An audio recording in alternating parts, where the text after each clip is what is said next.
1062. 106. Tiek karpinių su Kristijono Donelaičio atvaizdu buvo pagaminta Klaipėdos universitete siekiant daugiausia karpinių rekordo. Šis rekordas studentų iniciatyva. Kadangi sausio pradžioje bus minimas Kristijono Donelaičio 300 gimimo metinių jubiliejus, šie karpiniai ne tik džiugins jubiliejaus renginių lankytojus, bet ir visiems primins uostamiesčio humanitarų pasiektą rekordą.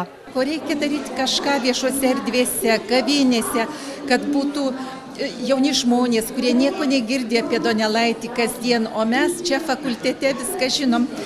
Na, o Gediminas Šimkus sako, kad reikia kažkokias ir dovanėlės gal tiem žmonėm įteikti. Ir štai jis tokią idėją mums pametėjo, kad darykim karpinių konkursą. Vienas sako rekordą. Ilgai galvojom, ar pavyktų suorganizuoti tokią šventę ir štai pamažu per mėnesį mes atėjom iki šios dienos.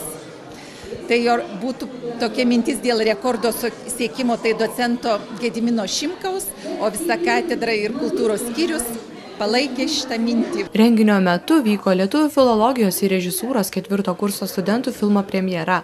Universiteto profesoriai skaitė Kristijono Donelaičio eiles, o studentai repavo poemos metais žodžiais.